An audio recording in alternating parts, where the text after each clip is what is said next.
Hai guys, apa kabar? Kembali lagi bersama aku. Untuk kalian yang baru nonton channel ini, selamat datang. Aku Sofianti Umayah.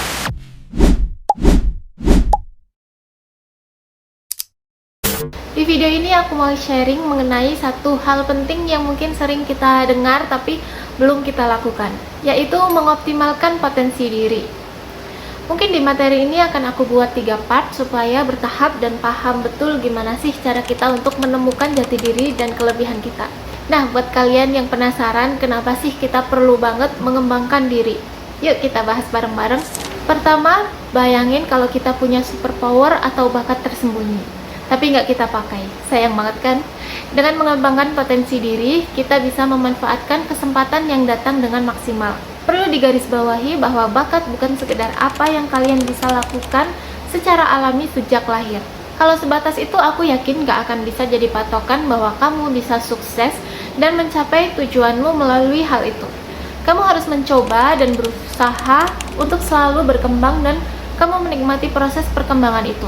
Lalu yang kedua, guys, dengan mengembangkan potensi, kita juga lebih percaya diri.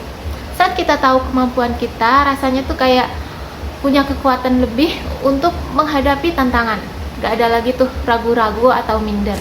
Dan alasan yang terakhir tentunya mencapai impian. Kalau kita nggak mengoptimalkan diri, jalan kita menuju impian bisa terhambat. Tapi dengan terus belajar dan berkembang, kita akan lebih dekat dengan impian-impian kita. Nah teman-teman, untuk mengoptimalkan potensi diri, kamu perlu menjawab paling tidak 3 pertanyaan berikut ini. Where do I want to be? Di mana aku ingin berada? Where am I now? Di mana aku sekarang? Dan yang terakhir, how do I get here? Bagaimana aku menuju ke sana? Nah, di part 1 ini aku akan bahas pertanyaan pertama. Where do I want to be? Di mana aku ingin berada? Untuk menjawab pertanyaan ini, kita perlu paham mengenai area pengembangan diri. Maksud dari area pengembangan diri itu adalah di bagian mana hal yang ingin kita kembangkan, seperti apa sosok diri kita yang kita idamkan. Untuk mengetahui apa tujuan kita, apa yang kita perlu kembangkan, kita perlu menganalisis diri kita sendiri dari berbagai aspek. Aspek ini yang perlu kamu analisis. Berikut adalah definisi dan contoh dari masing-masing area pengembangan diri. Pertama, pengembangan mental. Pengembangan mental melibatkan peningkatan kemampuan berpikir, belajar, dan memecahkan masalah. Hal ini mencakup latihan untuk memperkuat daya ingat, konsentrasi, dan pengambilan keputusan. Seperti contoh, membaca buku atau artikel yang memperluas wawasan, atau belajar keterampilan baru seperti coding dan bahasa asing. Atau bisa juga bermain catur untuk melatih logika dan strategi. Kedua, pengembangan spiritual.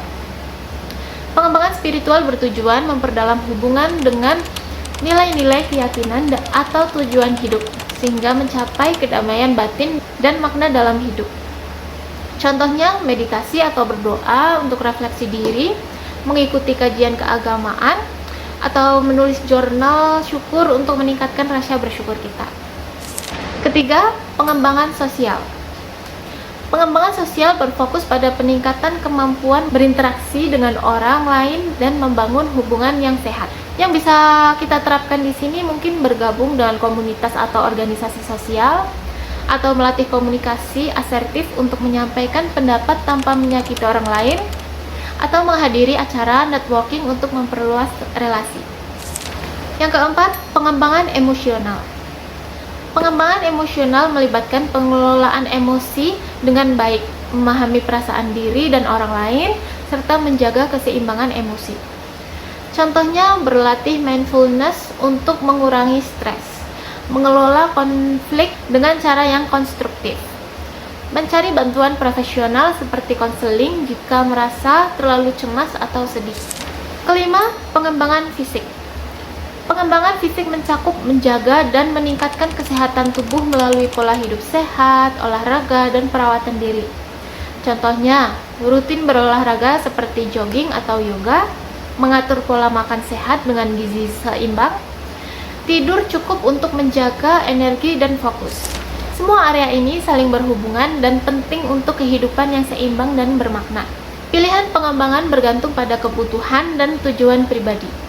Nah, dari area-area itu kita bisa tentukan apa yang perlu kita tingkatkan, apa yang perlu kita lebih fokuskan untuk diperbaiki. Misalnya untuk aku saat ini, aku lebih ingin meningkatkan kemampuan aku untuk bersosial dan menambah relasi, yang mungkin bisa mendatangkan kesempatan-kesempatan ke depannya atau mendatangkan peluang. Tapi tetap harus seimbang ya guys. Dengan kita mengetahui area pengetahuan diri, kita lebih tahu nih apa langkah berikutnya. Kita perlu tahu jati diri kita dan menentukan tujuan berikutnya. Mungkin cukup sampai di sini videonya. Untuk pertanyaan kedua akan aku jelaskan di part selanjutnya. Oke teman-teman, semoga sharing kali ini bikin kalian tambah semangat buat jadi versi terbaik dari diri kalian sendiri. Jangan lupa like, subscribe, dan share ke teman-teman kalian supaya kita bisa tumbuh bareng-bareng. See you di konten berikutnya. Keep shining and stay awesome.